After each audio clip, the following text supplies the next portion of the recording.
For my girlies that feel like they are doing all the things when it comes to your fitness journey. You're putting in so much work, but you're just not getting anywhere. Tune in, sis. This video is for you.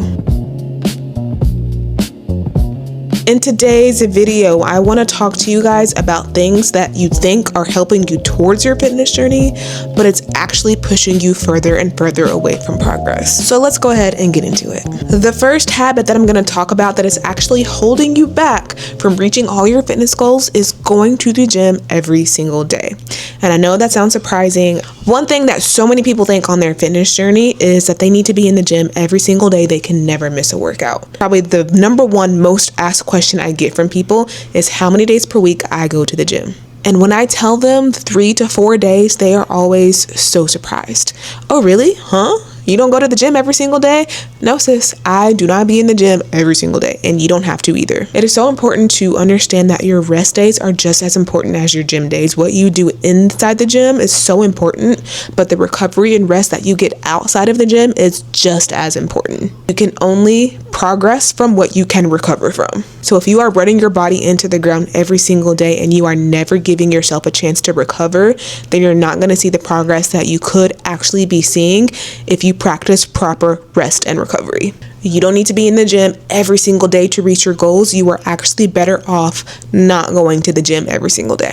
Oh yeah, and just as a quick intro for me, my name is Jazz. I am a certified personal trainer. I have a bachelor's degree in exercise science, and I am a certified gym girly of over 12 years. And my goal is to help you separate the myths from the facts and help you make this fitness thing as simple as possible. Second habit that could be holding you back from reaching your fitness goals is doing a different workout every single time you go to the gym. This is kind of piggybacking off the last habit. Not only do a lot of people think they need to be in the gym every single day, they also think they need to be doing a different workout every single time they go to the gym.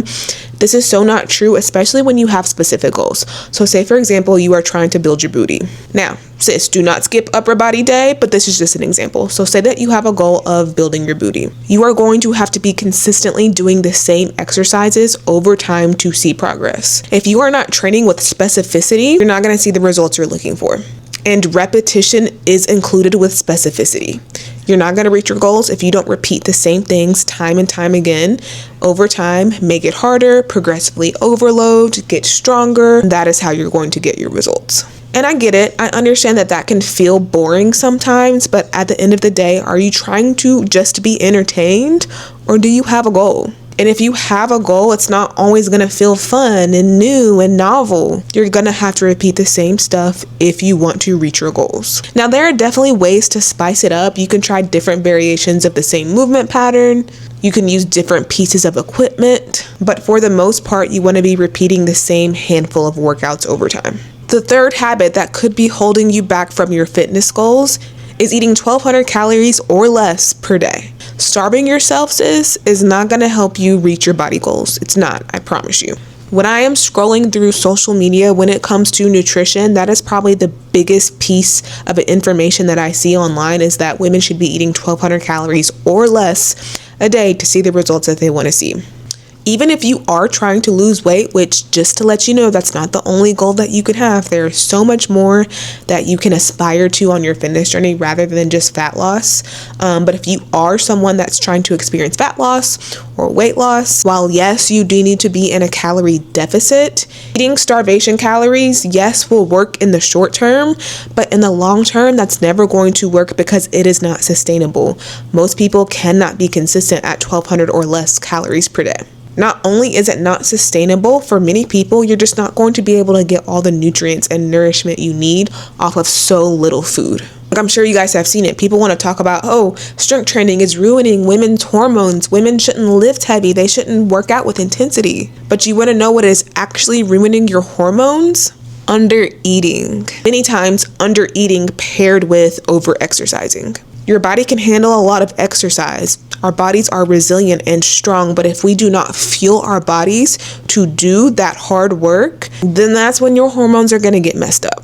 So remember, yes, it is true that we do need to be in a caloric deficit to see fat loss/weight loss, but we don't need to be starving ourselves.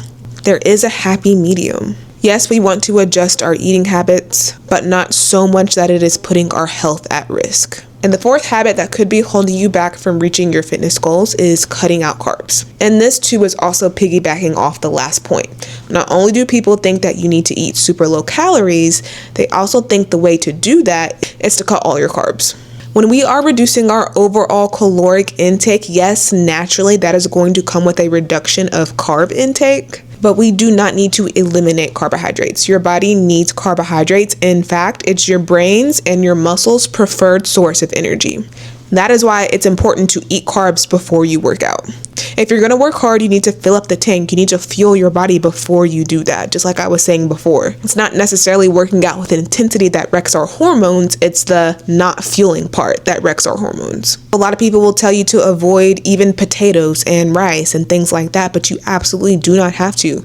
Do you need to be out here snacking on cookies and cake and all the snacks all the time? Absolutely not. But even then, you can still indulge in those treats occasionally. You can still enjoy those in moderation. In fact, just like I was talking about earlier with the whole sustainability thing, that's going to help you be more consistent.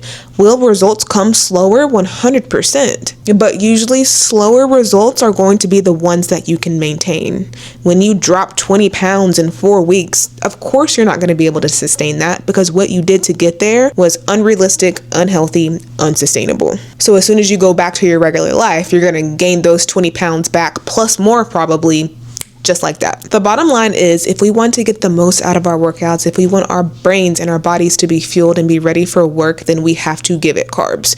We have to give it enough overall calories, but that includes carbs too. Don't be afraid of carbs. And the last habit that could be holding you back from reaching your fitness goals is going to be copying influencer workouts that you see on TikTok and Instagram. Drop the routine, sis. How many times have we seen that? How many times have we thought that or even commented that under your favorite fitness influencers' videos? I know it's tempting. I know it kind of makes sense that you would think, oh, well, this is what she does. So if I do what she does, I'm going to get her body. Unfortunately, sis, that's just not the way that it works. We have to stop doing that. One of my favorite phrases, and I did not coin this phrase, but one of my favorite phrases is that we could all eat and train the exact same way, but we would all still look so different. It doesn't matter that you copied and pasted this girl's nutrition and fitness routine. It doesn't mean that you are going to wind up looking like her. And that is because of one very important thing: genetics. Genetics plays a huge role in what our bodies look like. But even though I always like to make the disclaimer that, of course, you can 100% transform your body through training and nutrition, I don't want you to think that you can't. But the way our bodies respond to it, the way our bodies end up looking, has so much to do with our genetics. And a lot of those girly pops that you see online with super tiny waist and big old booties, a lot of times they were going to have that regardless of what they do in the gym. They've always had that. Part of the reason why they are so popular online. Have some women made a great transformation? 100%. But they were genetically inclined to look like that. This is not taking away from anyone's hard work or your hard work. I say this about myself all the time. Have I worked hard for over a decade in the gym? Yes, but my genetics kind of has given me certain abilities to look certain ways. Did I improve upon it? Yes, but genetics dealt me certain cards. Like I say all the time, I'm genetically inclined to have muscular legs, to have thick thighs. I have had muscular thighs since I was a small child. Have I made them more muscular? Yes, but I was honestly just born this way. I just made it better. And listen, just because you'll never look like your fitness influencer, she'll never look like you. The next person will never look like you. Some of us may have somewhat similar body types, but at the very end of the day, every person is unique. Every single person has a unique body, and that's what makes us beautiful. It's completely fine to follow these fitness influencers if you feel like, you really love following their story. You really like their updates. They give you motivation and encouragement, and they give you, good nutrition tips and good ideas about recipes. If that's the case and you really get a lot from them, keep following them. This is not me telling you to not follow them. I just want us to be more realistic when it comes to body goals. At the very end of the day, you have to be your own body goals. It really is you versus you on your fitness journey. It's about becoming a better version of you, not trying to copy the next person. So please stop comparing yourself to your favorite fitness influencer, and not just your favorite fitness influencer. Don't compare yourself to anyone else at all. You have to be your own body goals. If not, you will never be happy. You'll never be satisfied on your fitness journey if you are constantly comparing yourself to the next person. All right, y'all, I'm going to go ahead and wrap it up right here. I hope this was helpful. I hope this gave you some encouragement. I've noticed as a personal trainer and just what I see on social media and talking to women too, is that a lot of us are focused on the wrong things. And while we think these things could be pushing us forward and moving us towards our fitness goals, it could actually be holding you back. All right, so if you guys have any questions or comments, definitely let me know in the comment section below. Thank you so much for watching, and I will see you guys next time. Bye.